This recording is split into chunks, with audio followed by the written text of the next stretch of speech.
Good morning po sa ating lahat. Ayan po, isang mapagpalang maga ng pagsamba sa bawat isa sa atin. Sige, palakpakan muna natin ang Panginoon. Ayan, sa Diyos po ang pinakamataas na papuri at pagluwalhati sa patuloy na kadakilaan na pinararanas po niya sa bawat sa atin. Ayan, sa pagkakataon pong ito, tayo po ay magsisimula sa magitan po ng pananalangin sa ating family of the day. Ang pamilya po ng ating Kuya Minar at ng ating kapatid na Ate Lulu. Ayan. Sige po, anyahan po natin sila. Yung kanilang buong sambahayan.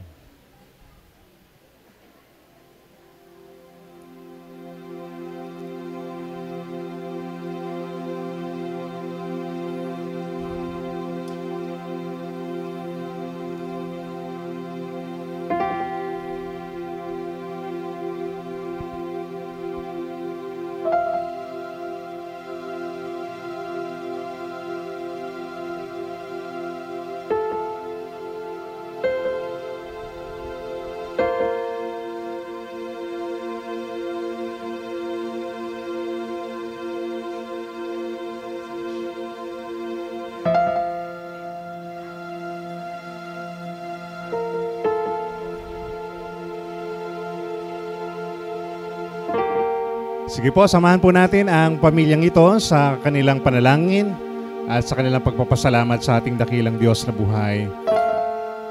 Mapagpalang Ama, sa umagang ito, narito po kami, O Diyos, at lumalapit ng may pagpapakumbaba at nais po naming lumapit sa inyo ng may malinis na puso. Kaya po sa oras na ito, batid niyo po ang bawat isa sa amin, Panginoon, na maranasan ang iyong kapangyarihan, ang iyong presensya. Tunay na ikaw ay dakila, tunay na ikaw ay makapangyarihan, Panginoon. Ikaw ay mapagpatawad na naglilinis ng aming mga karumihan, Panginoon. Aming Ama, sa umagang ito, patuloy po namin pinagkakatiwala sa inyo ang pagsambang ito. Para sa iyo ito, O Diyos, ikaw ang aming itataas, ikaw ang aming papupurihan. Niluluwalhati ka namin, O aming dakilang Ama. Sa mga oras na ito, Panginoon, kami lumalapit at hinihingi ang iyong patuloy na kahabagan, maranasan ang iyong dakilang presensya sa buhay ng bawat isa. Lalo tigit sa sambahayan po ng aming kapatid na Menar at kapatid na Lulu. Salamat po sa buhay po nila. Patuloy niyo po silang gawaran ng dakilang biyaya na nagmumula sa inyo. Patuloy na katagpuin ang kanilang pangangailangan. Lalo tigit, O Diyos, ang kanilang pangangailangang spiritual. I-bless niyo po sila, Panginoon, ng patuloy na katalinuhan, lalo tigit sa mga desisyon na kailangan po nilang gawin sa mga suliranin, problemang maaring dumating sa kanilang buhay. Patuloy na buklod ng pananampalataya, pag-iibigan, ang igawad niyo po sa bawat isa sa kanila. Salamat din po sa sambahayan at patuloy na biyaya at pagpapala ang maranasan po nila. Narito rin po, Panginoon, si kapatid na Jet at si Honey, si Andrew at si Angel, Panginoon, at patuloy naming dalangin ang buong sambahayan nila, Panginoon Lord.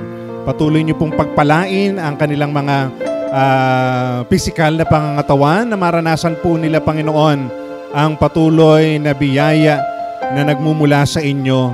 Anumang pangarap ang nilalagay niyo po sa puso ng bawat isa sa kanila, nagtitiwala kami, Panginoon Lord, na ikaw ang Diyos na mahabagin, na patuloy na magkakaloob ng lahat ng ito, O Diyos. Ingatan niyo po silang lagi, Panginoon, sa mga panahon na sila po ay naghahanap buhay, na sila po, Panginoon, ay umaalis na kanilang tahanan, ang gabay, proteksyon, ang patuloy nilang maranasan. At umaasa kami, Panginoon, mula sa pamilyang ito, patuloy na mahayag ang kapangyarihan mo sa kanila sa pamagitan, O Diyos, ng pagsama sa kanila sa bawat araw ng kanilang buhay. Marami pong salamat at sa pagkakataong ito, ipahintulot niyo po na sa pagpapatong ng aking kamay, maranasan at matanggap ng bawat miyembro ng pamilya ang iyong masaganang basbas at pagpapala.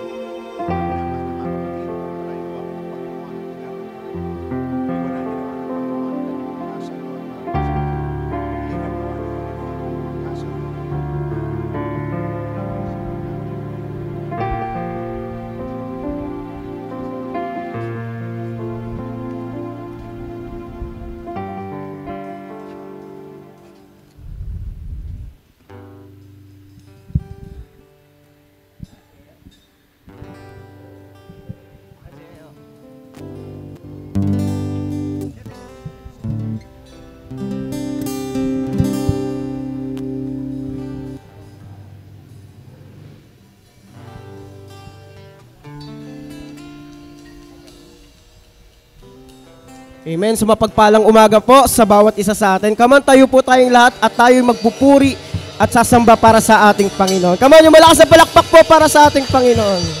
Tunay nga na napakabuti ng ating Diyos sapagkat binigyan tayo ng isang napakagandang umaga para tayo magpuri sa Kanya. Pwede ho ba pakibati po muna ang inyong mga katabi ng isang mapagpalang umaga, kapatid? Come on, yung malakas na palakpak po para sa ating Panginoon. Ibigay po natin ang pinaka-the best na pagpuri, paglulahati, pagsamba para sa ating Panginoon. Come on.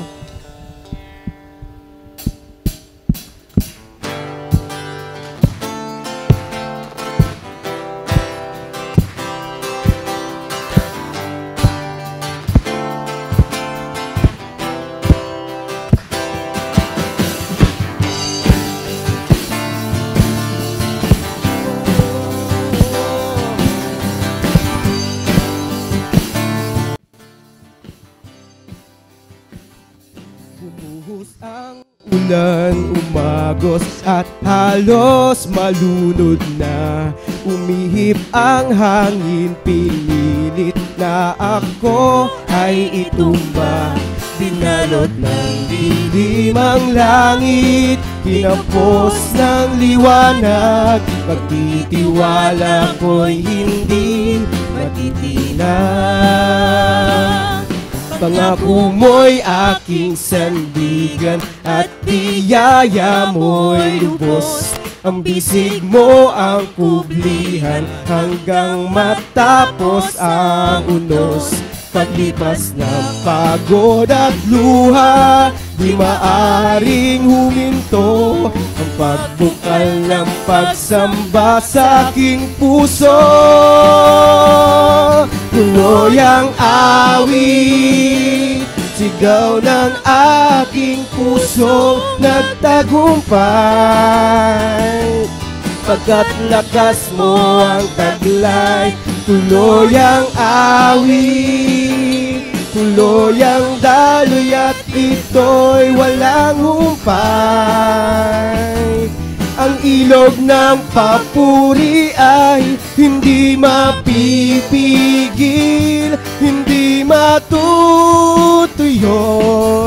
Tuloy-tuloy ang awit para sa'yo.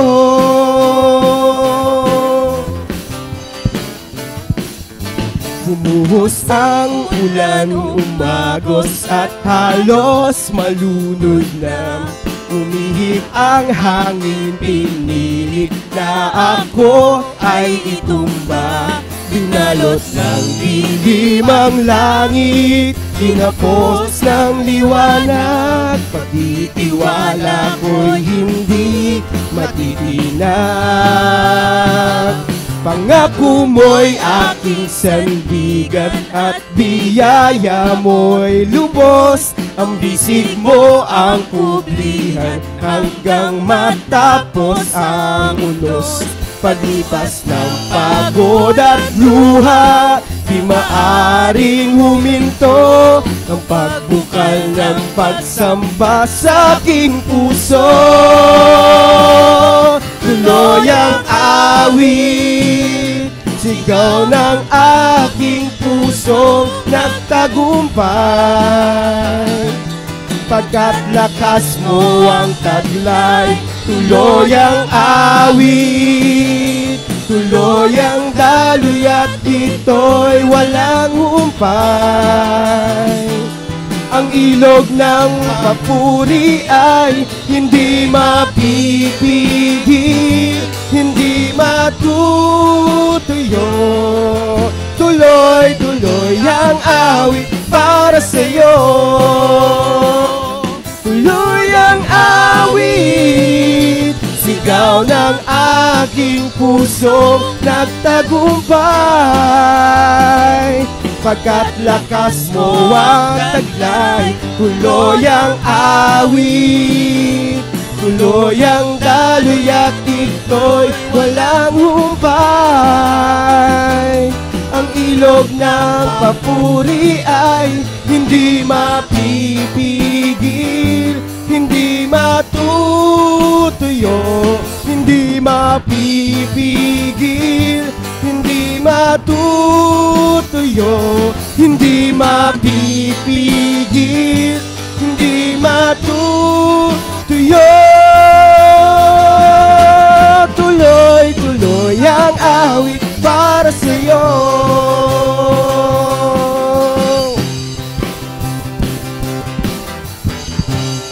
Amen. Come on, yung mga kasapalakpak po para sa ating Panginoon.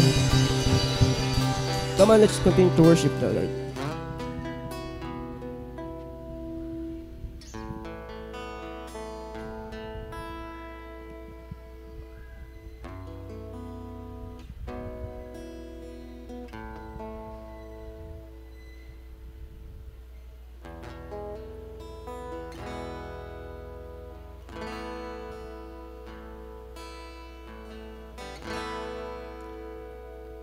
To the one,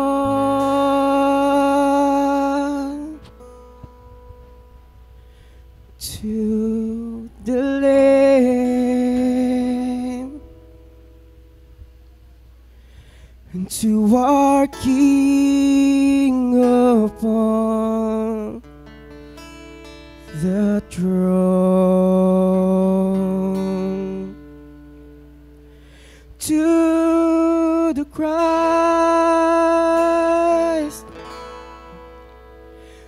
our Savior.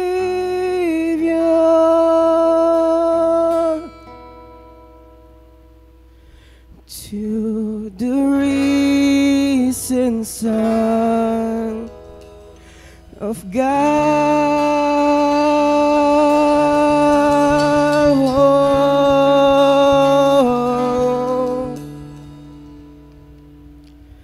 blessing and honor, glory and power, salvation belongs to our God.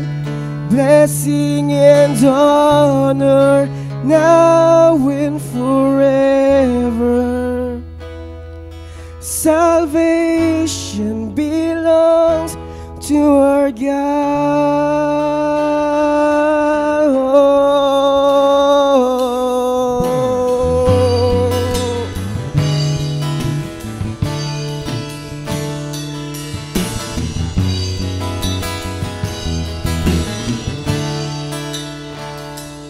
To our hope, our Redeemer, for that sacrifice you made.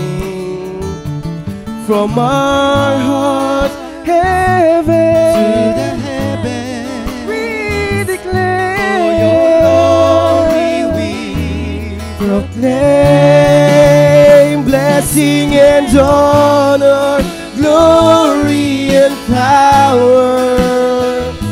Salvation belongs to our God. Blessing and honor now and forever. Salvation belongs to our God. Blessing and honor, glory and power. Salvation belongs to our God. Blessing and honor now and forever. Salvation belongs to our God. Blessing and honor. Blessing and honor.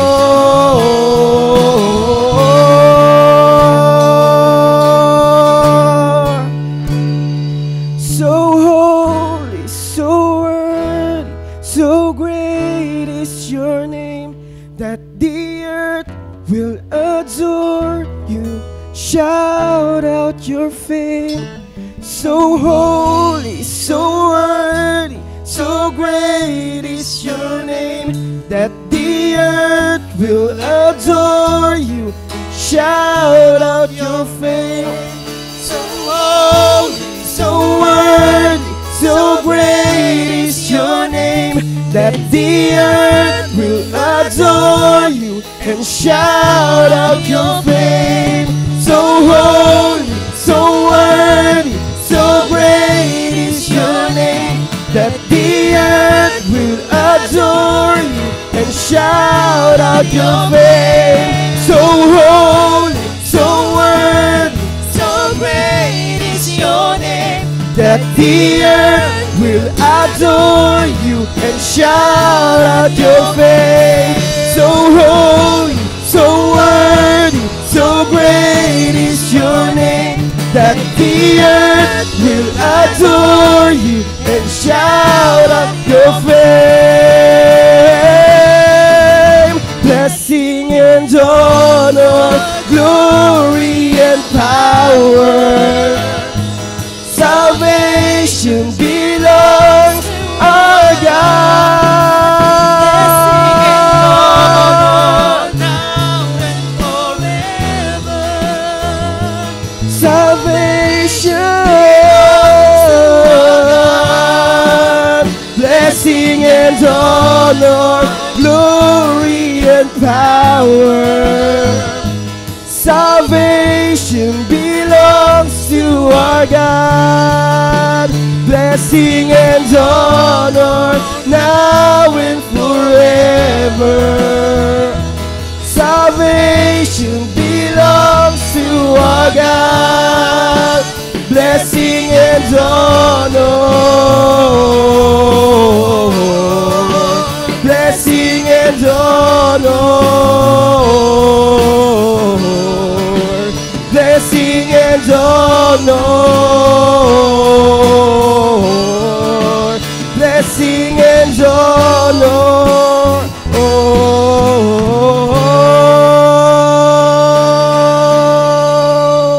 Naman yung malakas na palakpak po para sa ating Panginoon. Lord, deserve niyo po ang aming pagpuri, pagluhat, pagsamba, Panginoon.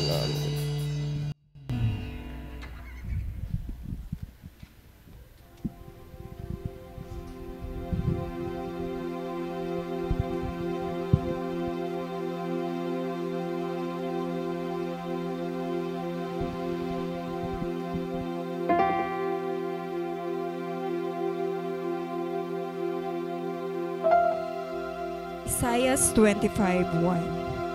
O Yahweh, Ikaw ang aking Diyos, pupurihin ko at dadakilain ang iyong ngalan, sapagkat buong katapatan mong isinasagawa ang mga balangkas mo mula pa noong una.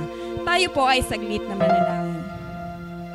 Aming Diyos, aming Amang Banal, sama-sama ka po naming pinupuri, pinapasalamatan, Ama, sa umagang ito, sapagkat Ikaw ay Diyos na dakila, Diyos na tapat, Diyos na walang kapantay, Diyos na banal.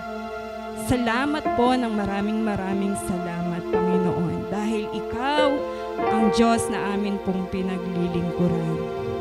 Panginoon, sa umagang ito ay sama-sama po kaming humihingi ng kapatawaran sa amin pong mga pagkukulang, sa amin pong nagagawang kasalanan, Panginoon. Kung minsan, Panginoon, nagiging pasaway kami, hindi po kami sumusunod sa iyo, nagiging matigas po ang ulo namin, Panginoon. Kaya sama-sama po kaming lumuluhod, Panginoon, nagpapakumbaba.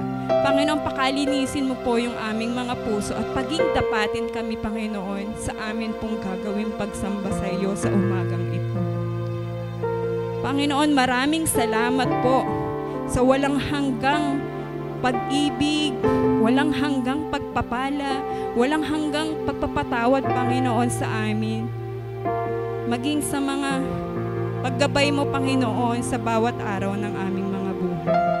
Lord God, sa umagang ito ay sama-sama po naming itinataas, Ama, ang amin pong gawain. Pagpalain mo po ito. Tinataas po namin ang lahat ng may mga bahagi. Kayo po yung magpala. Kayo po yung mag-anoint. Empower mo, Panginoon, especially po yung magiging daluyan ng iyong mga salita. Pagpalain mo po ang aming pastor na magsasalita sa umagang ito. Lord God, wala po kaming ibang pupurihin, wala kaming ibang sasambahin, Panginoon, sa umagang ito. Pagpalain mo po yung mga salita na mahayag sa amin sa umagang ito. At tunay na kami po ay excited. We're very excited, Panginoon, sa mga bagong revelations, sa mga bagong teachings, Panginoon.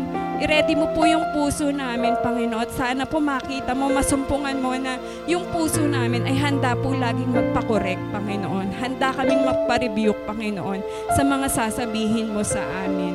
Lord God, salamat po, Ama, ng maraming salamat. At tunay na ipinagkakatiwala namin, Panginoon, ang lahat po ng gawain namin sa umagang ito. Sa iyo po namin maingat na ipinagkakatiwala ang lahat ng ito sa makapangyarihan pangalan ng aming Panginoong si Jesus. Ito po ang aming dalangin. Amen. Amen. Ayan, makakaupo na po ang bawat isa.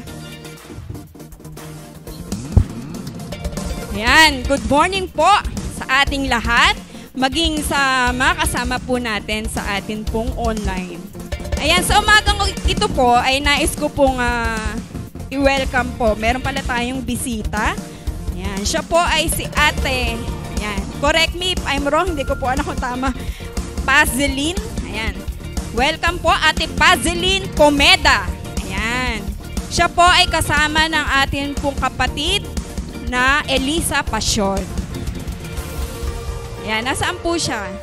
Yan. Sana po ay makasama ka naming muli sa mga susunod na linggo.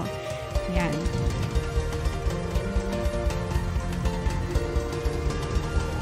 lilipad yung ano ko. Wait lang po, ayan. So, bago po tayo makarinig ng mensahe ng salita ng Diyos, ay pakinggan po muna natin ang tanging bilang mula sa UCC Plaridel Choir sa pangunguna po ng ating poging-poging choir conductor. Yan, syempre asawa ko yan eh. Ang atin pong kapatid Oswald Luarca. At kasunod po nito ay ang mensahe ng salita ng Diyos na dadalahin sa atin ng UCC Plaridel Associate Pastor, minamahal, Pastor Oscar Luarca.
Merry Christmas nang wawalhati. Ang pag-ibig ang siyang naghati. Araw-araw ay magiging Pasko lagi.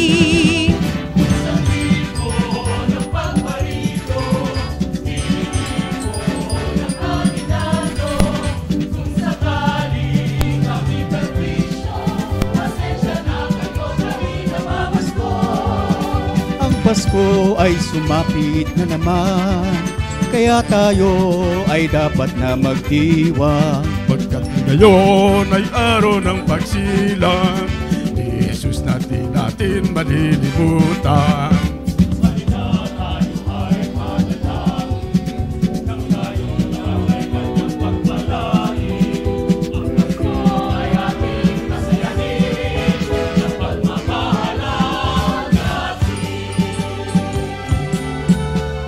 Maligayang Pasko sa bawat tahanan. Ang dalangin namin sana ay magkamtan masaganang buhay sa taong darating. Ang maging palad sana natin.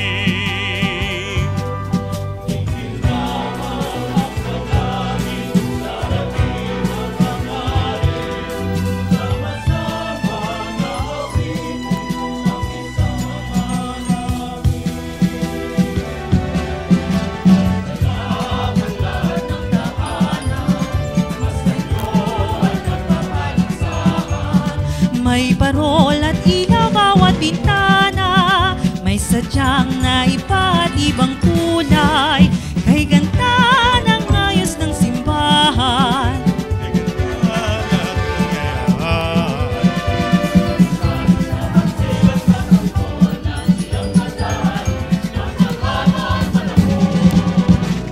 Ang Pasko'y araw ng bigayan, ang lahat ay nagmamahalan. Tuwing Pasko ay laging ang ganyan, may sigla, may galak ang bayan. Maligaya!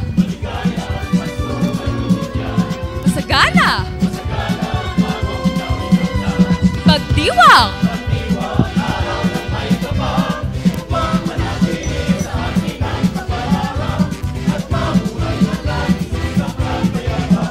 Mano po ninong, mano po ninang, narito kami ngayon humahalik sa iyong kamay. Salamat ninong, salamat ninang, sa aginaldo pong inyong ibinigay.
Hello!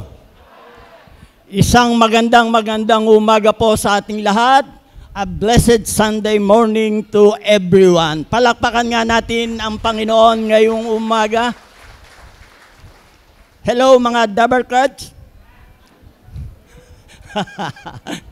Hello madlang people nasa likod. Ayan. Kaway-kaway lamang po tayo mga kapatid. Ano? Okay. Napakagandang inawit ng ating choir, talagang nagbabadyanan na malapit na ang Pasko. Amen po ba? Lahat tayo ay masasaya pagka dumarating ang ating tinatawag na Christmas Day. Ayan. Okay, ngayong umaga po mga kapatid, bago po ako magpatuloy ay nais ko pong magbigay ng pasasalamat. Dahil napakarami po nating mga guro sa ating Unida Christian Church, Sipat, Plaridel. Nais ko pong i-acknowledge natin silang lahat. Unang-una po yung aking misis. Kuwan po yan, teacher po yan. Kaya lang hindi nagturo. Marami po tayong mga kapatiran dito na mga teacher. At ako ay nagagalak dahil marami tayong mga professional teacher. Hindi lamang po sa private and sa government teacher o sa public teacher. At hindi pong ini-acknowledge ang mga teacher natin sa church. na mga Sunday school teacher. Ayan. Okay. Bakit po?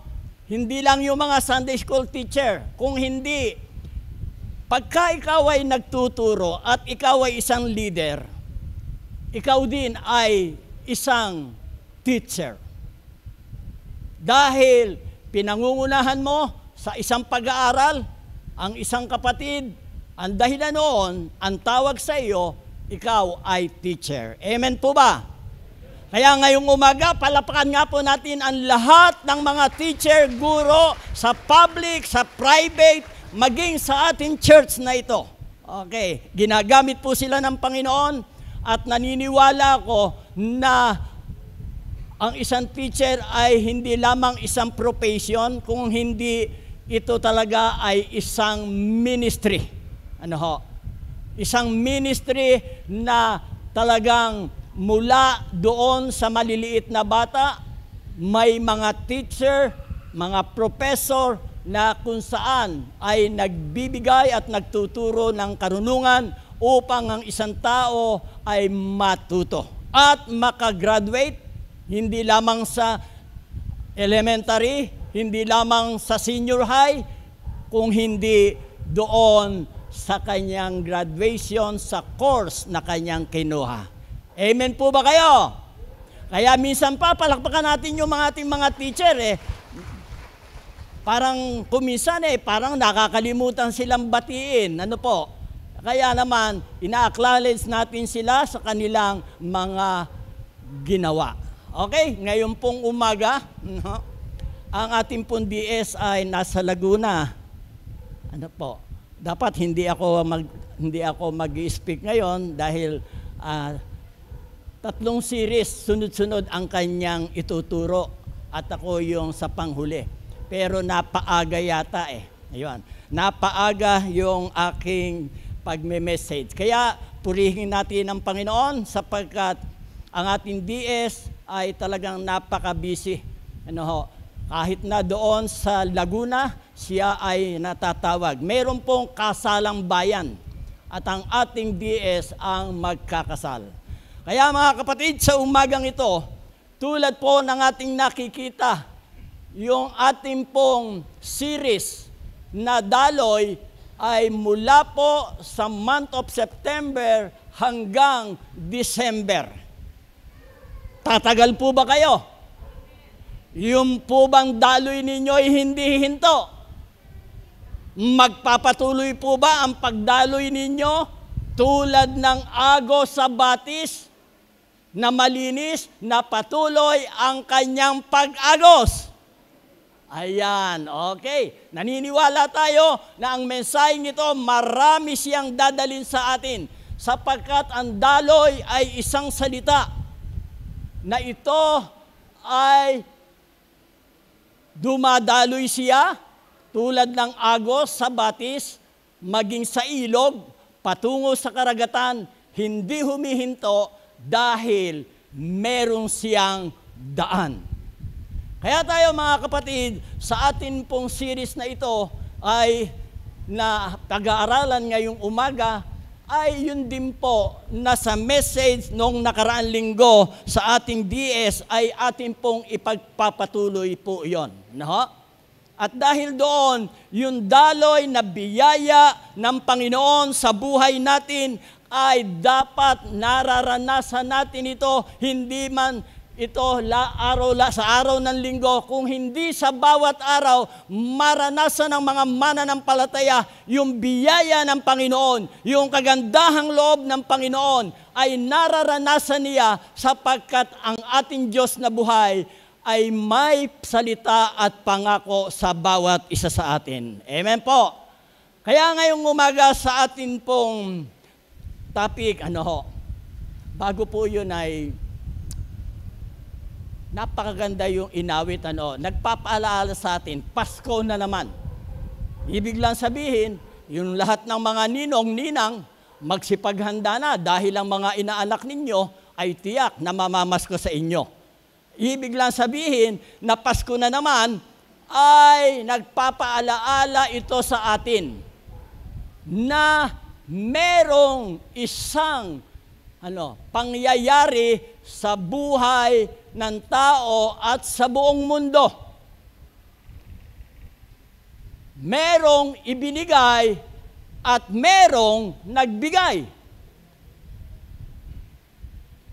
At dahil doon, yung Pasko na naman ay nagpapahiwatig sa atin na tayo ay magdiwang. I-celebrate natin yan. Pero ang higit na dapat nating i-celebrate, mga kapatid, ay yung nagbigay at yung ibinigay. Amen po ba? Nakukuha po ba ninyo kung ano ang ating message ngayong umaga? Nagbigay at ibinigay. Kaya nga, ang message ng Christmas ay yung ating ipinagdiriwang pag-araw ng Pasko. Ano yung ibinigay? Ibinigay ng Diyos yung kanyang pag-ibig sa bawat isa sa atin sa pamamagitan ng kanyang bugtong na anak. Nagbigay ang Diyos at ibinigay naman ni Jesus ang kanyang buhay para sa atin upang tayo na mga tao ay magkaroon ng kaligtasan at buhay na walang hanggan. Kaya nga ang Pasko ay pinakamasayang araw sa mga Kristiyano sa tulad natin. Sapagkat ang pinagdiriwang natin ay kaarawan ng hari ng mga hari at ng Panginoon ng mga Panginoon, ang ating Panginoong Jesus. Palakpakan natin ang ating Panginoong Jesus.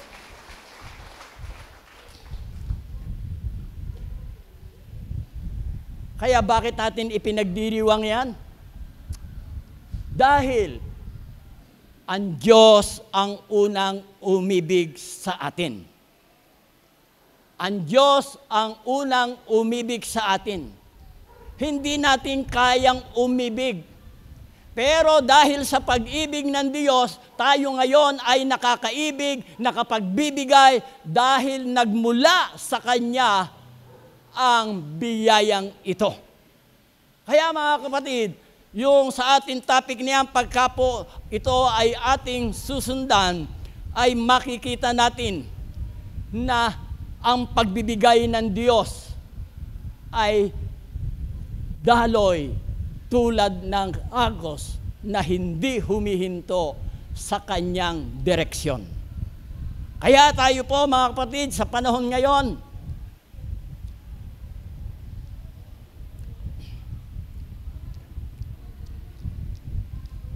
ay napakahalaga yung topic na ito.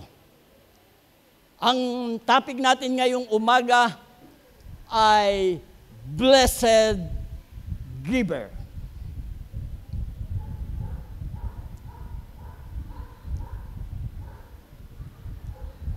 Blessed Giver. Ayan. Paano ba ang maging pinagpalang tagapagbigay? Kung kanina nabanggit natin, may nagbigay at ibinigay. Paano ba sa ating buhay ay tayo'y magiging isang blessed giver? Na kung saan ang bagay na ito ay napakahalaga sa mga Kristiyano. Paano ka magiging pagpapala sa iba?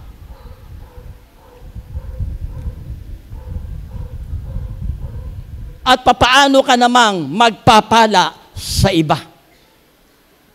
Ang pinaka-priority na ibinigay sa atin ng Panginoon na maging pagpapala ka at magpala ka ay yung ating pagiging isang mananampalataya na ibinibigay mo una ang Diyos sa isang tao upang maranasan niya yung kapangyarihan ng pag-ibig, pagliligtas, pagpapatawad, at yung buhay na walang hanggan. Kaya nga, yung tinatawag na blessed giver ay hindi lamang ikaw ay magiging mapalad kung hindi ikaw ay magiging isang masaya kapag ikaw ay tagapagbigay. Hindi ba't napakasaya sa buhay ng mga mananampalataya na tayo, pagka ating isineshare ang Panginoon, pag ating sinasabi na ang Panginoon ang iyong tagapagligtas at siya ay nagbibigay sa iyo ng pagkakataon na makilala mo siya sa pamamagitan ng iyong pananampalataya, nagiging blessed ka. Nagiging masaya ka, nagiging pagpapala ka, dahil maraming mga tao ang hindi nakakaalam ng kahalagahan ng salvation. Maraming mga tao ang hindi nakakarinig ng salita ng Diyos. At dahil sa ganitong kategorya, tayong mga mananampalatayang Kristiyano, ito yung pinakapangunahin nating gawain upang ang kaharian ng Diyos ay lumawak, upang ang buong mundo o dito lamang sa ating komunidad, sa ating barangay Sipat, marami pa ang hindi nakakakilala sa Panginoon. Kaya nga sa ating paksa, mga kapatid, Blessed Giver, makikita po natin ito doon sa mga talata na sumusunod. At una po, doon sa 2 Korinto, ang talata natin, 2 Corinthians chapter 8, verse 1 and 2. Okay, tingnan po natin. Ano po ang sabi doon? Kaya doon sa ating top topic na ito, makikita natin how to become a blessed giver. Number 1, ayon doon sa talatang ating babasahin, makikita natin kung ano ang ginawa ng mga mananampalatayang ito na sa mga taga-Korinto, kung anong halimbawa ang kanilang nakita, kung papaanong ang mga mananampalatayang ito ay naging mapalad sa kanilang pagbibigay. Ang sabi dito sa ating talata, 1 and 2, mga kapatid, nais naming malaman ninyo ang ipinakitang kagandahang loob ng Diyos sa mga iglesia sa Macedonia. Dumana sila ng matinding kahirapan at ito'y isang mahigpit na pagsubok sa kanila. Ngunit sa kabila ng kanilang paghihikahos, masayang-masaya pa rin silang bukas ang palad sa pagbibigay. Sa ating topic, makikita natin dito paano ba ang maging pagpapala sa pagbibigay. Kaya number 1, give in spite of circumstances. Magbigay ka kahit na hindi maganda o mahirap ang inyong pinagdadaanan.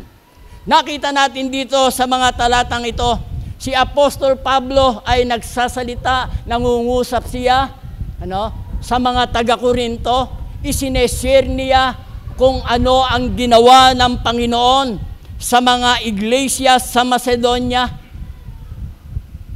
Ang iglesia sa Macedonia, ito ay nasa dako ng Greece. Ewan ko kung sa ngayon ay andoon pa ito. Baka kaya lumipat na. At yung lugar ng Macedonia, nanduroon yung ibang mga churches. Halimbawa, yung mga taga-Pilipos, taga-Thessalonica. Bakit? Bakit ito ang nilapitan ni Apostol Pablo upang hinga ng tulong? Upang humingi, doon sa mga kapatiran doon, nung pangangailangan ng isang iglesia doon sa Jerusalem. Tingnan po ninyo, napakalayo ng mga lugar na ito. Pero ang pinanggalingan ng tulong para maibigay sa Church of Jerusalem ay mula pa sa Macedonia na kung saan ang mga churches doon ay nilapitan ni Apostol Pablo at hiningan ng tulong para matulungan ang Church of Jerusalem. Kaya nga, ito ang litanya. Ito ang sinabi ni Pablo para makita natin yung kahalagahan ng pagbibigay ng mga taga-Macedonia. Sabi nga dito, nais naming malaman ninyo ang ipinakita ang kagandahang loob ng Diyos sa mga iglesia sa Macedonia. Ano ba ang ibig sabihin noon?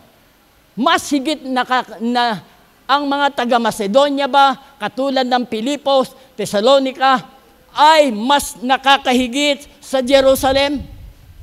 Ang Jerusalem, ito yung pinaka-center ng Israel, pinaka-syudad ng Israel, at masasabi natin, pag tinawag na ikaw ay city, ay development ang lugar na yan. Pero bakit nangangailangan ng tulong yung taga-Jerusalem?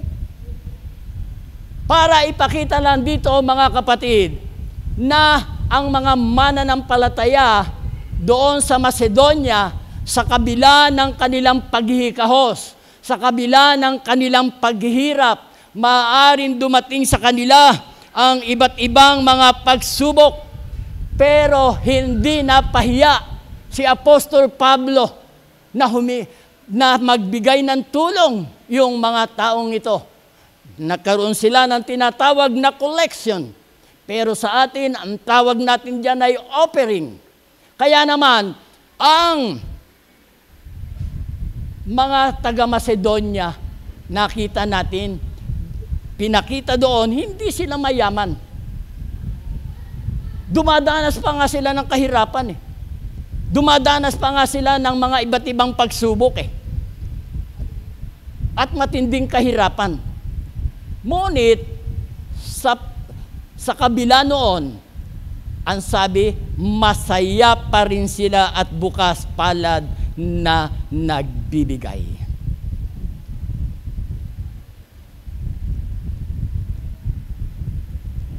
Ipinakita ng talatang ito yung kahalagahan ng pagkakapatiran.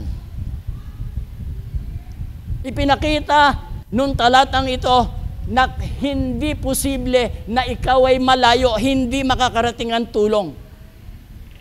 Nakita natin yung pagpupursigi ni Apostol Pablo kung papaano ang mga iglesyang ito ay patuloy na dumaloy ang pagpapala, ginamit niya ang kanyang buhay. Nalapitan ang Macedonia para siya ay humingi ng tulong sa mga iglesyang ito. Ano po ang ating nakita? Ang sabi doon, nabuksan ang puso nila sa pagkakaloob. Dahil, maaari, ano kaya nalagay sa isip nila? Bakit kaya ano nangyari sa iglesia sa Jerusalem? Bakit ganon? Tayo man ay naghihirap. Bakit? Maaari yung katanungan gayon ay dumarating sa buhay ng mga mananampalataya.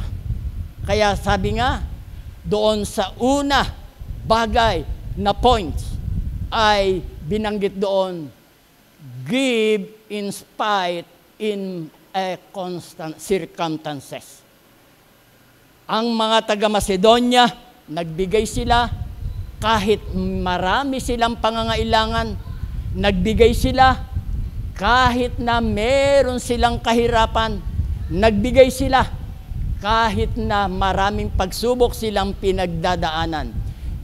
Ang unang dahilan, naging priority nila na tumulong sa ibang iglesia para dumaloy ang biyaya at kagandahang loob ng Diyos sa kanilang mga buhay.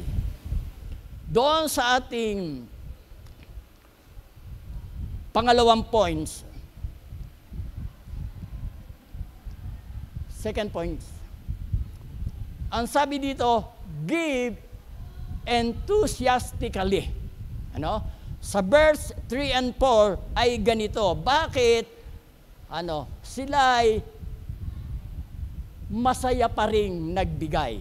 Tingnan natin ang mga dahilan. Ang sabi doon, sila'y kusang nagbigay, hindi lamang sa abot ng kanilang kaya, kung hindi higit pa, alam kong ito sapagkat mahigpit nilang ipinakiusap sa amin na sila'y bigyan ng pagkakataon na makatulong sa mga kapatid na nangangailangan. Okay. Ano ang ating makikita? Pinilit ba ni Pablo na ang mga taga-Macedonia ay magbigay? Hindi. Kung hindi mula doon sa kanilang puso, dumaloy, umagos yung kagandahang loob ng Diyos sa kanila, kaya naman yung kusang loob ang naging dahilan kung bakit sila ay nagbigay. Sa mga churches sa panahong ito, hindi nawawala yung tinatawag na offering and tithes. Maaring sa panahon na yon, dahil natutuhan nila yung tinatawag na katen.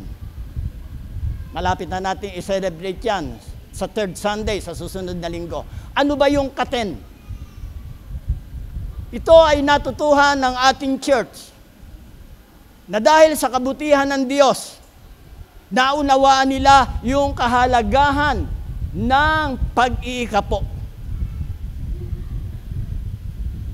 Yung mga taga-Macedonia, alam na nila yun sapagkat yan ay binanggit doon sa Malakay 3:10 na kung saan ay sinabi doon ni Malakias sa mga Hudyo tungkol sa pagbibigay, na kanyang sinabi doon, ibigay ninyo ang inyong 10 bahagi sa Panginoon.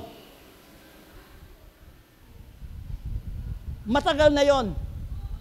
Kaya nga ang mga taga-Macedonia, sa panahon ng kanilang paglilingkod sa Panginoon, sa panahon ng kanilang mga pagsamba, sa mga pagtitipon nila, hindi nawawala yung tinatawag na offering and tithes. Ginagawa nila yon. Kaya nga, ang mga taga-Macedonia ay hindi nasupresa sa sinabi ni Pablo na kailangan ng tulong ng mga iglesia sa Jerusalem. Dahil meron silang ginagawa. Tulad natin, ang ating church, bukas ang isip, bukas ang puso sa pag-o-offering at maging sa pagtatites. At dahil doon,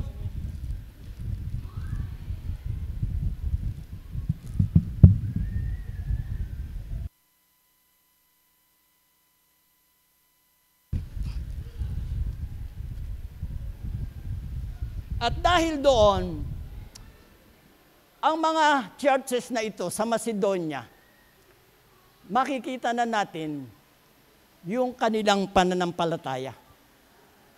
Yung pagkakilala nila sa Panginoon. Una, yung nagbigay at bibigyan. Nakilala nila na meron Diyos na nagbigay. Pangalawa, alam nila na may mga kapatiran na bibigyan tulad ng iglesia sa Jerusalem. Kaya doon sa salitang sila'y kusang loob na nagbigay, hindi lamang abot sa kanilang kaya, kung hindi higit pa ang kanilang itinulong. Dahil alam nila na ang lahat ng bagay ay pag-aari ng Panginoon, hindi lamang ang kanilang buhay, kung hindi yung kanilang ari-arian. Kaya nga yung sinabi ni Haring David doon sa kanyang sulat sa Psalm 24 verse 1, ang sabi niya doon, ang langit at lupa ay akin, at ang lahat ng bagay na naririyan ay akin. Kaya hindi masasabi ng isang tao na walang ibinigay ang Diyos sa kanya. Naalala ng mga taga-Macedonia na sa Diyos nang gagaling ang kanilang buhay at yung ikinabubuhay, kaya marapat lamang na bahagi na nila yung iglesyang nangangailangan. At dahil dito, nabuksan ang kanilang puso sa pagkakaloob. Tulad ng binanggit sa talata kanina, mahihirap lang sila. Nakakaranas pa sila ng mga pagsubok. Pero bukas palad ang kanilang pagbibigay. At yung mga taga-Macedonia ay hindi naman mga boksingero. No? Naniniwala ko hindi mga boksingero. Ang mga taga-Macedonia. Pero bukas ang palad nila sa pagkakaloob.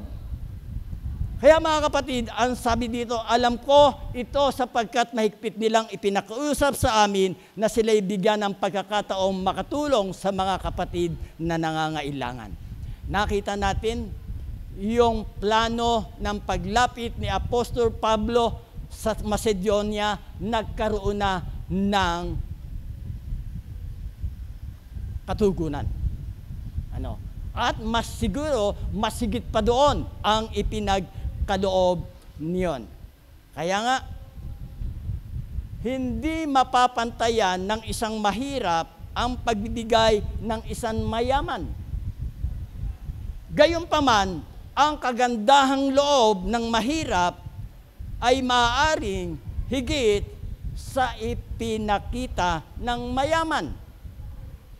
Narito ang isang kwento na may kwenta. Natatandaan po ba ninyo na si Jesus ay nagkwento tungkol sa isang babaeng balo? Na ang babaeng balong ito nang siya ay pumasok sa templo at nung time na ng offering, nagkakaloob na ang mga tao. Yung babaeng balo ay nagbigay 2 kusing.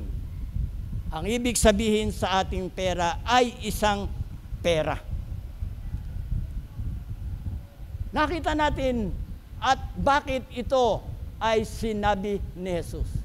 Dahil yung mga nagkakaloob doon sa templo na mayayaman ay nagbibigay lamang sila sobra doon sa kanilang pera.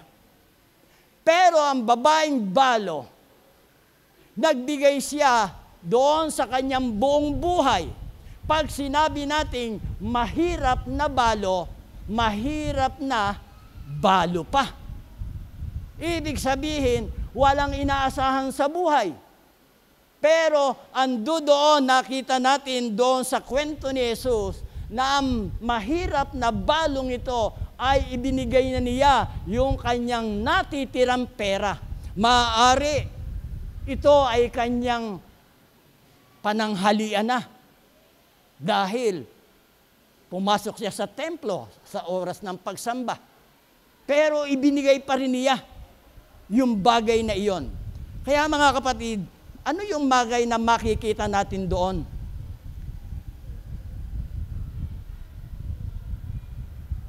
Maraming nagbibigay, mayayaman, mahihirap doon sa templo. Pero higit na nakita ang puso ng mahirap na balo na tapat sa kanyang pagkakaloob. Nakita niya yung mga Pariseo, mga eskriba, mayayaman. Pero ang ibinibigay lamang ay yung sobra sa kanilang tinatangkilik. Hindi buong buo. Mga kapatid, ipinakita sa atin ngayong umaga ang isang aralin na talagang nagbibigay sa atin ng katotohanan. Pag pinadaloy ng Panginoon sa buhay natin ang kanyang biyaya at kagandahang loob, ito ay tuloy-tuloy. Hindi dapat huminto. Sa buhay din natin, pag ipinaranas sa atin ng Diyos ang kanyang kagandahang loob at biniyayaan tayo, hindi dapat huminto ang pag-agos ng pagpapala para ibalik sa Panginoon. Mga kapatid, ibinabalik lang natin sa Panginoon yung mga bagay na ipinagkakaloob niya. Sapagkat ito talaga ay isang utos, mga kapatid. Kaya nga doon sa Malakay 3:10, ito ay makikita natin na isang utos. Kaya naman ang sabi niya, ano yung pinaka-positibong salita na sinabi pag sila ay nag-igapo. Ang sabi doon, bubuksan ko ang durungawan ng langit at ibubuhos ko ang mga pagpapalang walang pagsisidlan. Kaya nga, nakita natin yung pangako ng Panginoon, pagka tayo ay nagbigay, ay parang agos ang kanyang pagkakaloob o pagbabalik sa atin. Hindi lamang doon sa spiritual, hindi lamang doon sa physical, hindi lamang doon sa pinansyal, maging sa material na bagay. Ibe-bless ng Panginoon ang buhay natin sapagkat tayo ay patuloy na sumusunod sa kanyang salita at alam natin na ang bawat salita ng Panginoon ay merong pangako.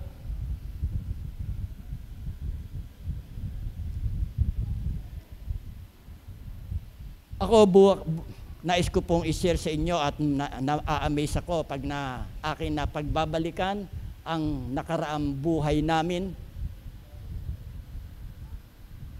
Hanggang sa ngayon, talagang na-amaze ako. Kaya pinupuri ko ang Panginoon, pero hindi ko ipinagmamayabang. Ipinagmamapuri ko ang ginagawa ng Panginoon sa akin, buhat o sa aming pamilya, buhat ng ako'y maging isang pastor. 4.5 dekada na ako ay nagpapastor. Kasama ko ang aking pamilya. Lumaki ang aking mga anak, nakasama ko sa simbahan. Natutuhan nila kung paano maglingkod ang kanilang tatay at ang kanilang nanay. Kahit saan kami dalhin ng Panginoon, sumusunod kami. Dahil alam namin at alam ko na ang Diyos ang pumili at tumawag sa akin upang maglingkod at magministeryo sa iba. Iba't ibang mga churches ang aking napuntahan. Merong mahirap, merong mayaman, merong katamtaman ng hirap ng buhay, at meron namang talagang napakaganda ang mga buhay ng mga churches na aking napaglingkuran.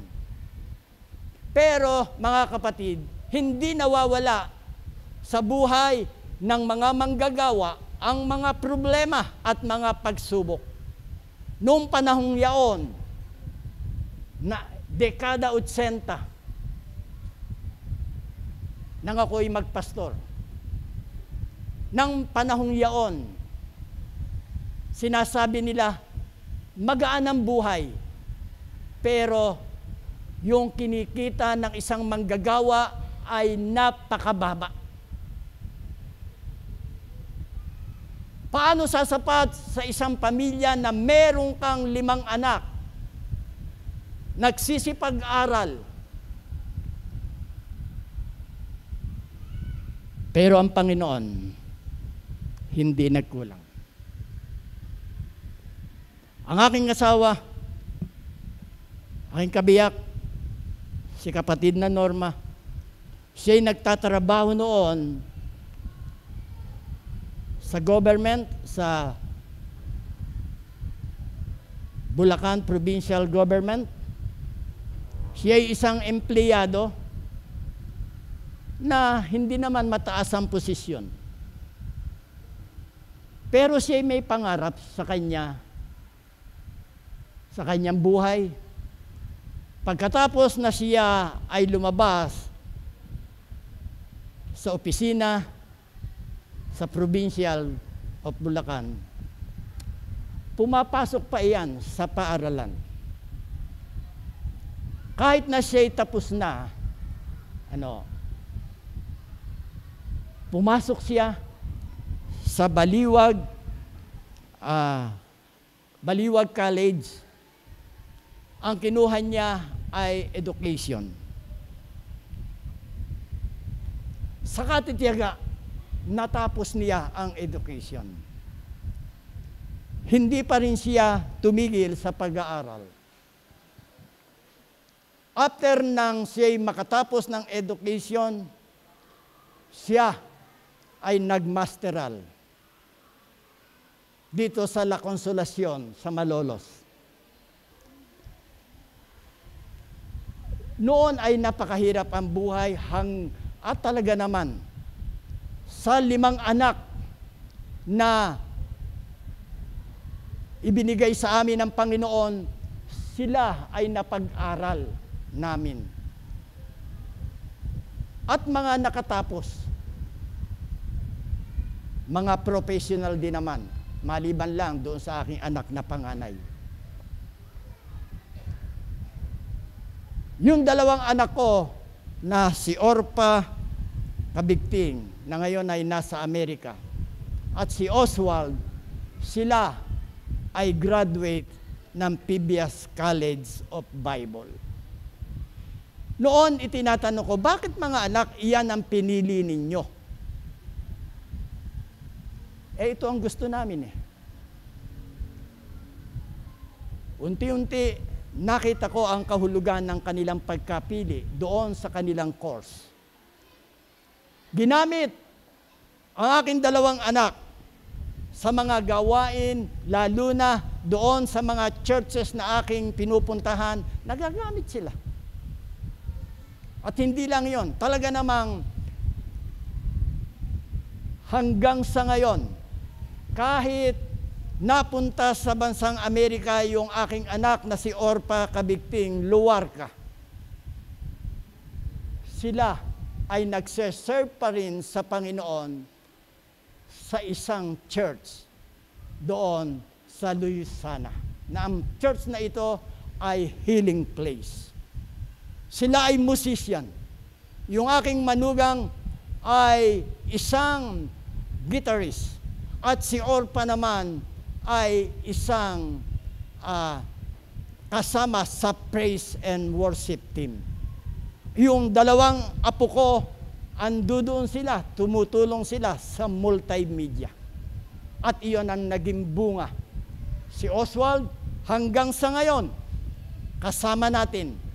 Yung aking anak na si Olivet, nakikita rin natin na kasama natin ang aking anak na si Owen. Meron silang ministeryo sa Panginoon. Ang pinagdaanan namin ay maraming klaseng problema, mga pagsubok.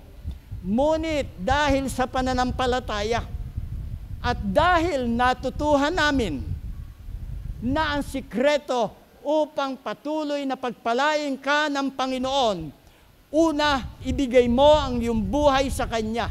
Ibigay mo ang iyong panahon sa Kanya. Ibigay mo yung iyong kakayahan sa Kanya. At ang pinakahuli na natutuhan namin, time na ako ay nag-tithes, dekada 90. Pero si Mrs. hindi pa man ay nagtatights na. Naranasan namin, hindi kami pinabayaan ng Panginoon. Hindi po sa pagmamalaki, sa pagmamayabang, na-amaze po ako sa ginagawa ng Panginoon sa aming buhay. Kaming mag-asawa, ibine-bless kami ng Pagkami nagtatanong sa amin, gaano na edad ninyo? Nasa dekada 70 na kaming mag-asawa. Kumusta naman kayo? Sabi maraming mga kakilala sa mga churches. Kumusta kayo? Sa biyaya po ng Panginoon ay mabuti. Ang huling tanong ay ito. Kayo po ba ay nagme-maintenance na? Ano bang gusto mong maintenance? Yung pala, kayo ba ay umiinom po ng halimbawa sa high blood? Umiinom kayo ng gamot, halimbawa sa kolesterol, o kaya sana? Ang sabi ko na lang at sabi namin mag-asawa, sa biyaya ng Panginoon, wala kaming maintenance. Mga kapatid, kaya ko na i-share yan sa inyo. Sa bawat panalangin ko sa Panginoon sa tuwing umaga, walang hanggang papuri at papasalamat ang aking ibinabalik sa Panginoon. Pag nagising ako ng 4 o'clock, wala akong ibang gagawin kung hindi ang manalangin at magbasa ng salita ng Diyos. Mga kapatid, sa buhay natin, dadaloy ang biyaya, dadaloy ang kabutihan ng Diyos, dadaloy ang pagpapala. Hindi hihinto yan kung patuloy ang iyong pagtitiwala sa Panginoon. Kaya pinupuri ko ang Diyos dahil doon, in spite na meron kaming pinagdadaanan sa buhay, andoon pa rin yung Word of God na sinabi ni Haring Solomon, trust in the Lord with all your heart and do not lean upon your own understanding. Mga kapatid, napakahalaga ang pagtitiwala mo sa Panginoon, anuman ang iyong pinagdadaanan. Ibigay mo ang iyong buhay sa Kanya at bahala siya. Ibigay mo ang iyong kahirapan at pangangailangan sa Kanya, bahala siya. Kaya naman, yung salita ng Panginoon sa panahon na ang mga mananampalataya, ang mga alagad ay may pinagdadaanan, mahihirap na kalalagayan, ang sabi niya, come unto me, all you heavy laden, and I'll give you rest. Mga kapatid, ang paglapit lang sa Panginoon, ang siyang makapagbibigay ng solusyon sa problema natin. Kung kinikilala mo na ang lahat ng bagay ay pag-aari ng Panginoon, pati na ang buhay mo, ipagkatiwala mo yan. Dahil ang salita ng Diyos ay laging may pangako. At panghawakan mo ang mga pangakong yan, I will never leave you, not forsake you. Mga kapatid, yan ang mga salita ng Panginoon na dapat natin panghawakan. Wag ho tayong malulungkot. Isipin natin, ang ibinigay ng Diyos na buhay sa atin ay masaya. Masaya ang maglingkod sa Panginoon pagka ang Diyos ay kasama mo. Huwag mo siyang iiwanan. Ibigay mo sa Kanya ang iyong buhay, ang iyong panahon, ang iyong kakayahan, ang iyong paglilingkod, at higit sa lahat, ang iyong offering and tithes. Bubuksan ng Diyos ang kalangitan at ibubuhos sa bawat isa sa atin ang Kanyang walang hanggang pagpapala. Pangatlong points, okay? Malapit na po. Give us, Jesus gave. Ano po ang sinabi doon? Sa verse 9. Doon sa verse 9, sinabi niya, hindi kaila sa inyo ang kagandahang loob ng ating Panginoong Jesucristo, na kahit na mayaman ay naging dukha upang maging mayaman kayo sa pamamagitan ng Kanyang pagiging dukha. Naunawaan ng mga taga-Korinto noong isineshare ni Apostol Pablo yung karanasan ng mga taga-Macedonia. Una, yung kagandahang loob ng Diyos. Siya'y mayaman, pero nagpakadukha. Ano ang ibig sabihin? Siya'y Diyos, pero hinubad niya ang kanyang pagka-Diyos. At siya'y nag-anyong tao. Para sa ano? Para ang kasalanan mo, kasalanan niya, kasalanan ko, kasalanan ng buong mundo ay magkaroon ng lunas. Dahil walang makapagbibigay ng lunas sa kasalanan ng tao. Hindi kaya ng sino man, kahit na sinong tao, maging hari, maging presidente, hindi niya kayang tubusin ang kasalanan ng tao.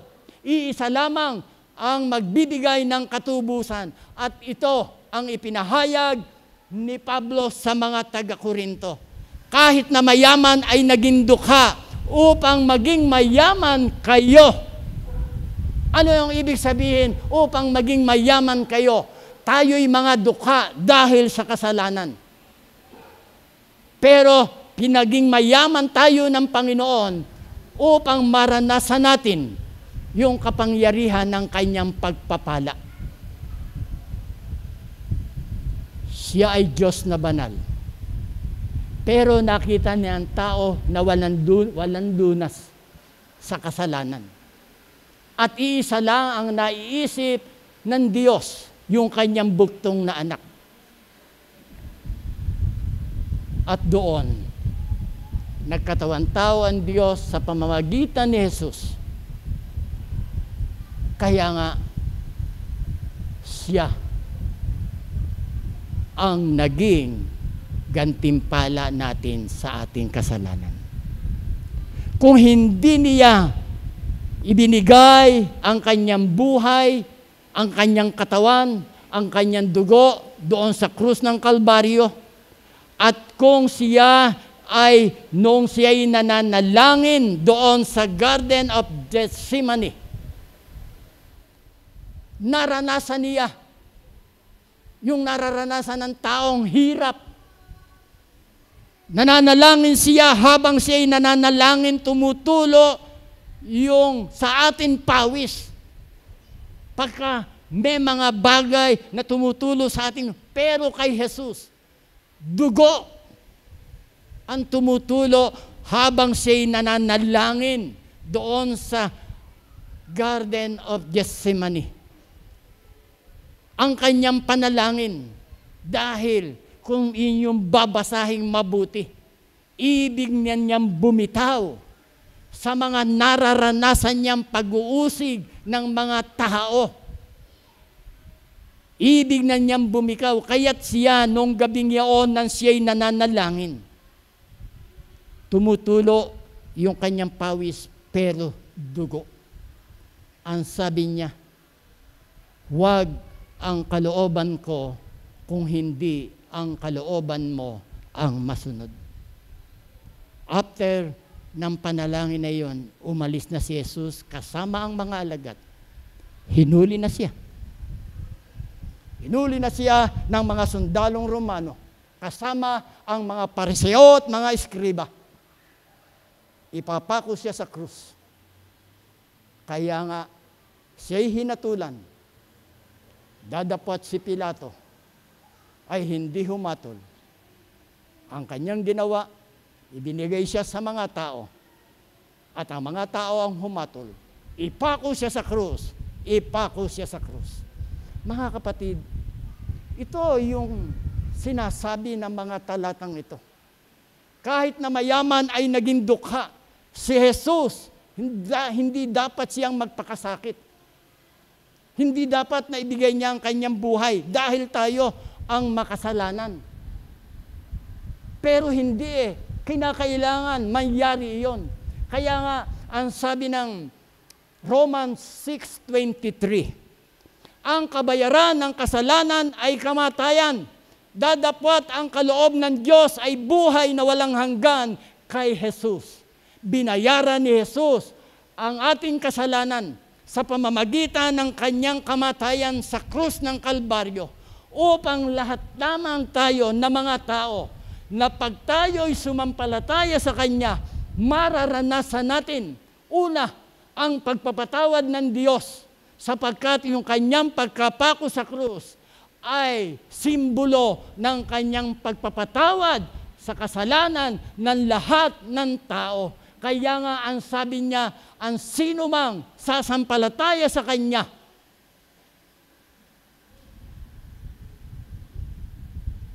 kahit siya'y mamatay, muling mabubuhay.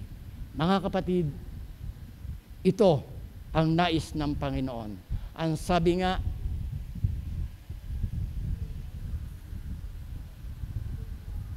ibinigay ni Jesus sa atin ang kanyang sarili. At sa aking pagtatapos, point number 4. Give willingly. Ang sabi po doon sa mga talatang ito,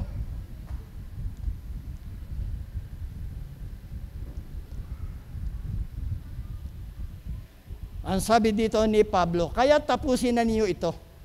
Ang sigasig ninyo sa paghahangad, tumbasan ninyo ng sigasig, na tapusin na ninyo ang mga bagay na ito, magbigay kayo ayon sa inyong makakaya. Pinayuhan ni Apostol Pablo ang mga taga-Macedonia. Ibig lang sabihin doon, talagang yung hangarin nila, na magkaloob ay patuloy ang pagdaloy. Kaya ang advice ni Apostol Pablo, tapusin nyo na ang inyong kasigasigan. Tumbasan nyo ang sigasig na tapusin nyo ang mga bagay na ito. Mga kapatid, yung sinabi ni Apostol Pablo sa mga taga-Korinto, ipinakikita niya na bagamat kayo'y mayaman, pero hindi kayo mapagbigay. Maaring idinulog ni Pablo ang pangailangan ng mga taga-Jerusalem, sa Church of Jerusalem. Pero ang mga taga-Korinto, ito ay isang city, ito ay isang siyudad. Kaya masabi nating mayayaman, may development ang siyudad na iyon. At ang mga tao doon ay marurunong. Dahil sa kanilang kayamanan, karunungan, nakalimutan nila na magbigay o tumulong sa tao o magkaloob para sa Panginoon. Mga kapatid, ganito lamang po ang challenge sa atin sa umagang ito.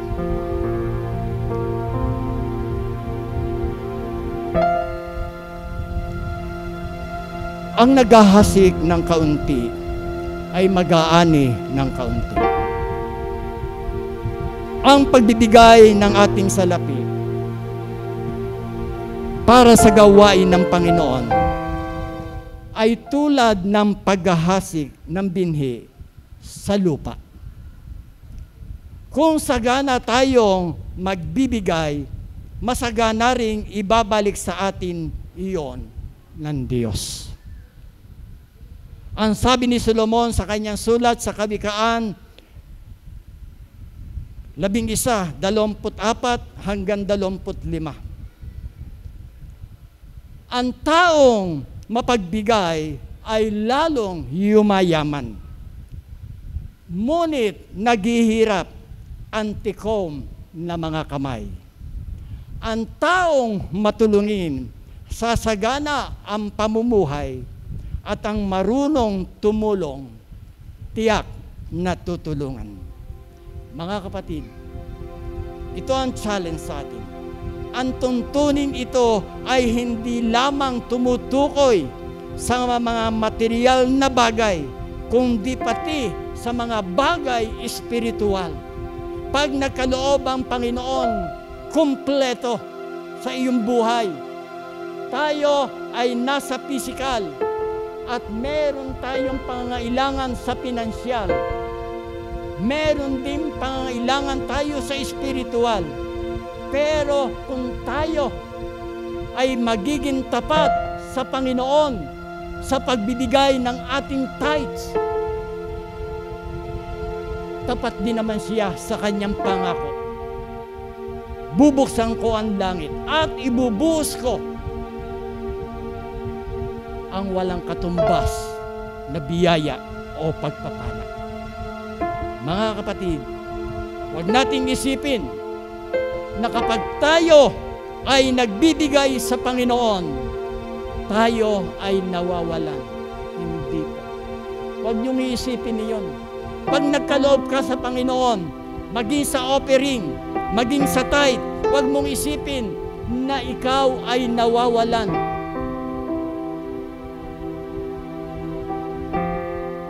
Ang Diyos ang pinanggagalingan ng lahat ng ating mga resources, mga kapatid. Lahat ng ating mga pangailangan.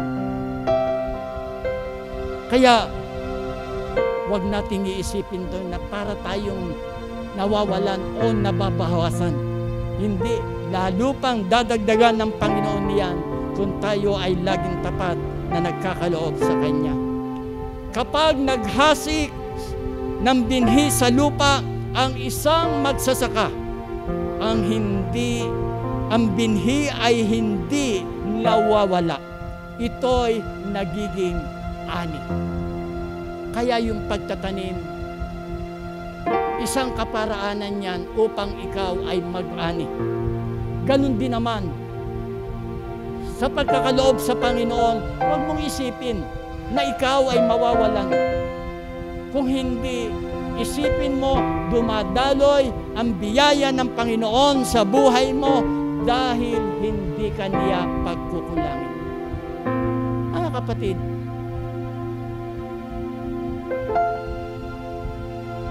yung awiting na inaawit ng ating praise and worship, ng awiting ito ay ang sabi ng lyrics, Christ is enough. Pagka na si Jesus ay nasa atin, sapat-sapat ang biyaya niya sa buhay natin. Magagawa ng Diyos na pakaganain ang buhay natin kung patuloy tayo na susunod, maglilingkod at ibibigay ang ating obligasyon sa ating mga pagkakaloob.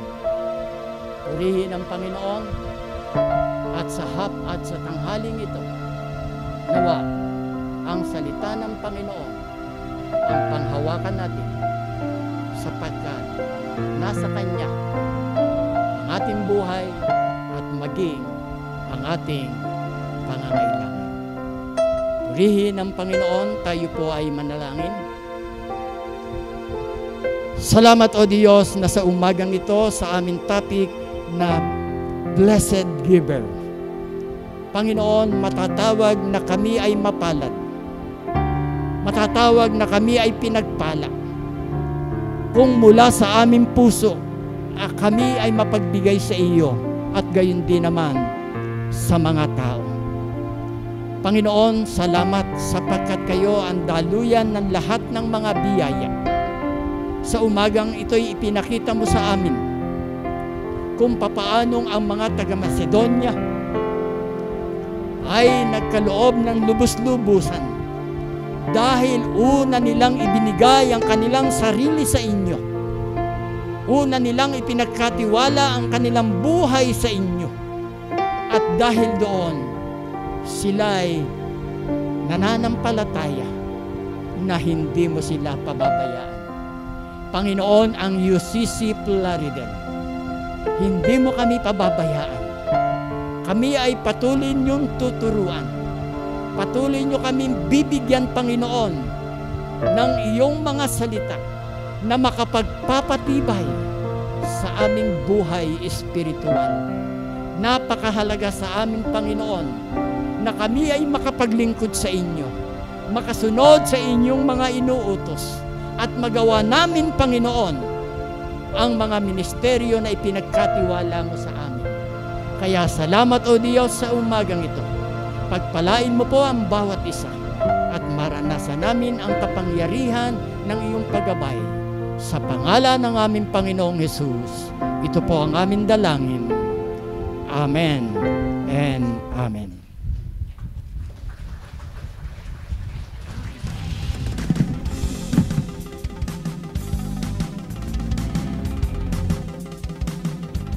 Ayan.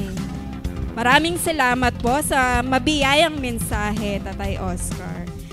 Ayan. Tayo po ay nasa panahon ng pagkakaloob. Ayan. Let me share you this quote by Winston Churchill. We make a living by what we get, but we make a life by what we give. Inaanyayahan ko po ang mga Smile Minister para likumin po yung atin pong mga tithes and offering. Tayo po muna ay saglit na manalangin. Dakila naming Diyos na makapangyarihan sa lahat. Kami po ay nagpapasalamat, Panginoon, sa mabiyayang mensahe na muli ay inihayag mo, Panginoon, sa amin sa umagang ito. Napakaganda po nung September series namin, Panginoon, yung team namin, which is yung Daloy, Panginoon.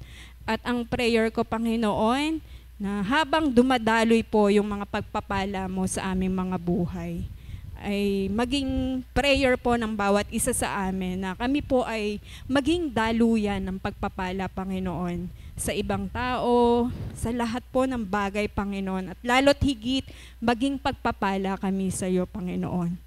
At sa umagang ito, Panginoon, yung mga malilikom na tithes and offering, Panginoon, I pray po na ito po ay maggamit, Panginoon, lalong-lalo na po sa pagpapagawa po ng aming church building ngayon, Panginoon. And also, Lord, I'm praying po na you will bless even more, Panginoon, yung mga kapatid po na patuloy pong nagtatapat, Panginoon, sa pagbibigay at pagkakaloob sa iyo.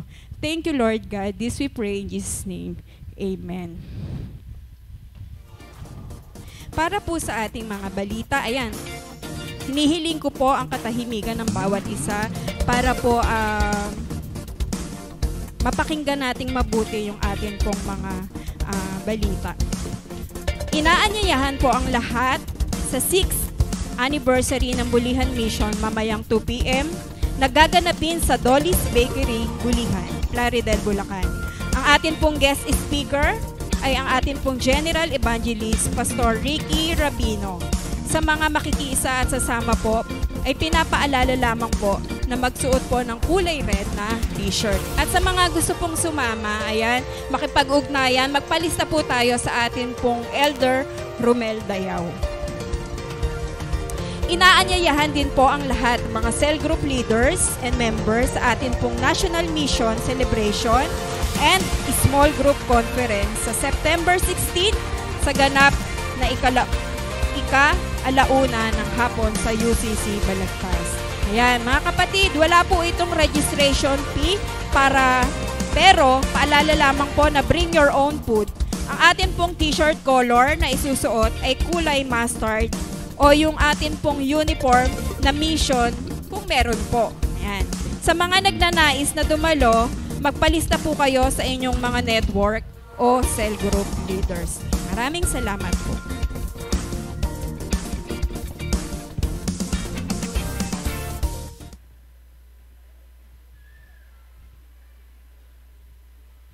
Yung pangalan nyo, ilang taon na yun? Ako po si Nanette Guanyos, 63 taong gulang.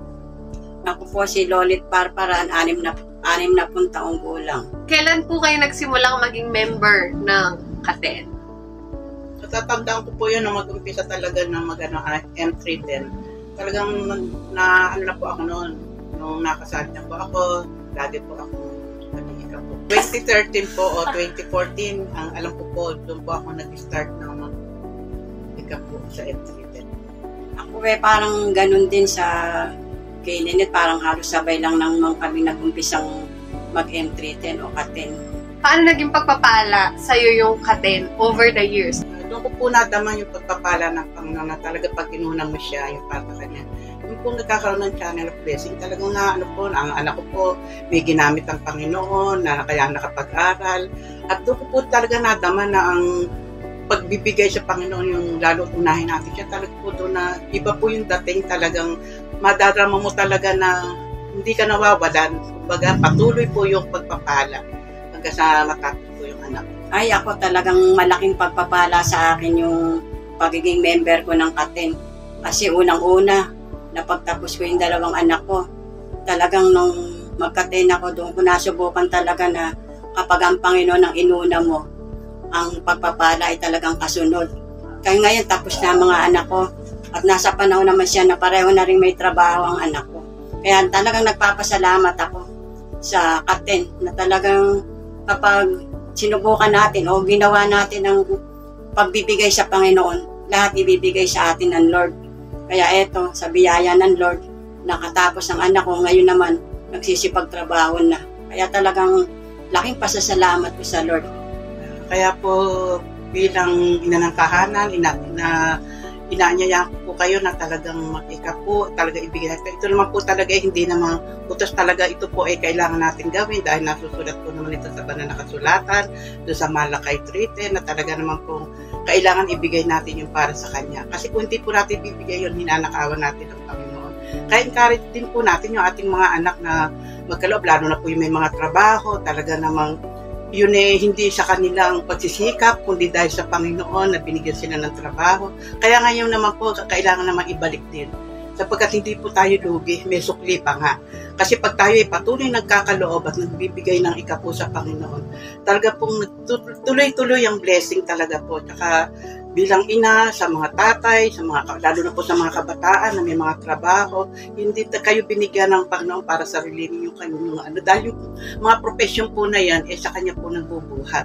At yung pag-iingat sa araw-araw na pagtatrabaho, pag-uwi, pagpasok, talaga naman pong alam natin ang pag-iingat ng Panginoon ay nandoon. Kaya ini-encourage ko po kayo na talagang mag-ika po. Lahat po bilang ina ng tahanan, sa mga tatay, sa mga kabataan, talaga pong iba po yung ibinibigay natin yun para sa Kanya. At hindi natin masusubukan, Panginoon. Hindi natin kaya sukatin ang mga biyayang ibinibigay niya. Sapagkat ito'y sa Kanya nagmumula. Sabi nga, hindi naman atin yan. Ari-arian lang natin yung pinagkakaloob. Tagapamahala lang tayo. Kaya hinaanyayahan ko po kayo na maging kabahagi po tayo ng Katen. Lalo na po ngayon talaga na nakikita po natin, lalo ngayon may pagawain tayo. Masigit po natin, dagdagan pa, hindi natin nakasanayan, kundi dagdagan pa natin. Kasi kailangan po natin lahat yun. Hindi po para sa atin, kundi sa kapurihan ng ating Panginoon. Salamat po. Bilang member ng Katen, inaanyayahan ko ang mga nanay, tatay, ate, kuya, bunso na magbigay tayo ng ating ikapu or ikaten sapagkat ito hindi kawalan sa atin. Dahil ang pangako ng Panginoon, hindi lang pinto ang bubuksan kundi ang durungawan. Di ho ba ang mga bintana mas marami kaysa pintuan? Kaya ibinigay na halimbawa ng Diyos, bintana ang bubuksan, mas maraming biyaya ang papasok sa atin. Kaya subukan po natin, wala pong mawawala kung atin pong susubukan. Ito'y malaking pagpapala po para sa atin ang pagbibigay ng para sa Panginoon. Kaya inaanyayahan ko po ang lahat na makiisa po sa Katen para po sa ganun, magkaroon din tayo ng pagpapala. Subukan po natin at talaga pong walang mawawala, kundi napakalaking pagpapala. Salamat po. Happy anniversary mga Katen! God bless us all. Happy anniversary, Katen! Happy anniversary po! Happy anniversary, Katen! Woohoo!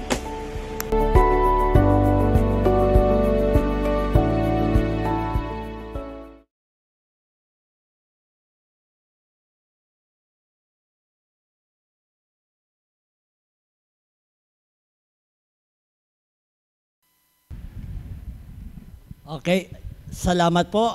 Talaga namang yung mga kapatid natin doon sa kanilang mga testimony ay talagang nangyayari yung ganitong bagay. Basta po tayo sa Panginoon magtiwala at ipagkatiwala din naman natin yung ating mga buhay. Kaya po tayo po ay manalangin. Doxologia.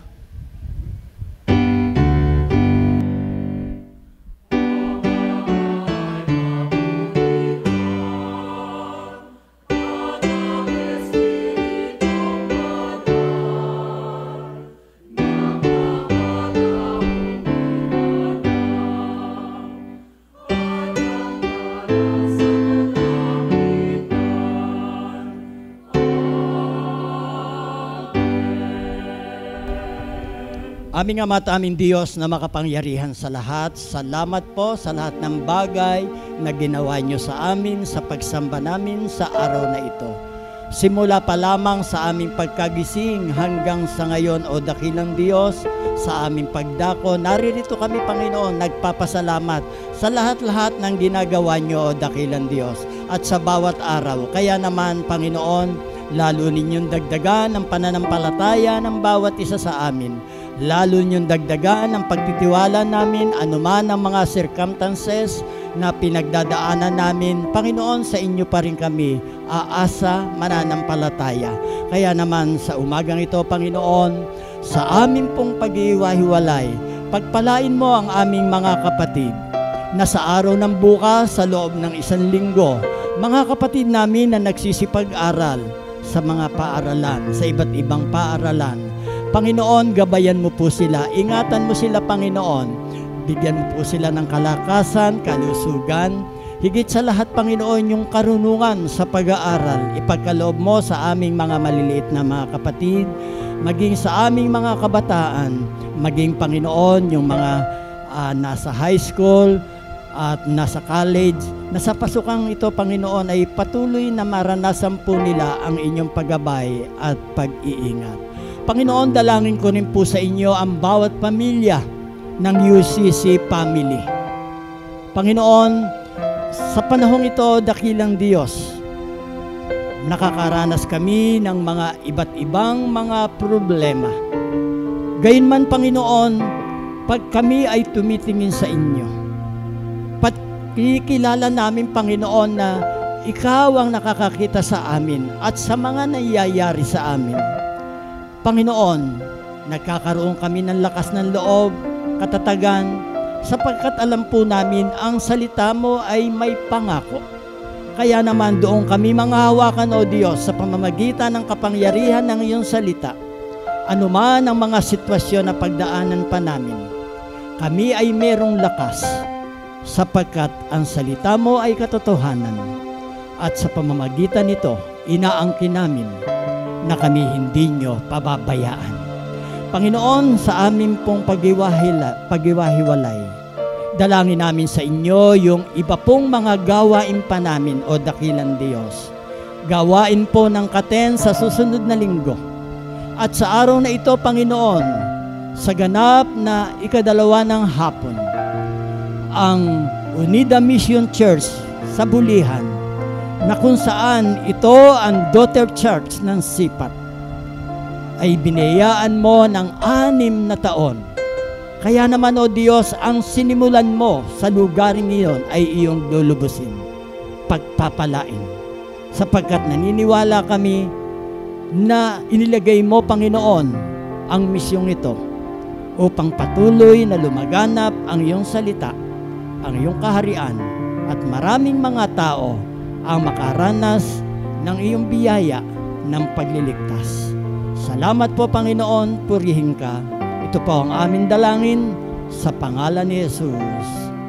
Amen. At hayaan mo nga, O dakilang Diyos, maranasan po ng bawat isa ang iyong favor, ang iyong basbas at pagpapala sa pamamagitan ng pagtataas ng kamay ng iyong maliit na lingkod.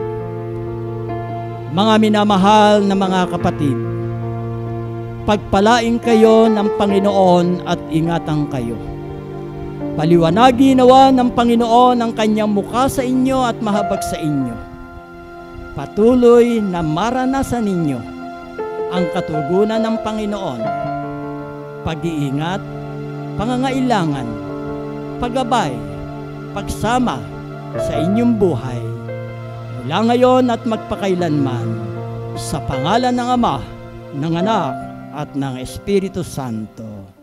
Amen and Amen.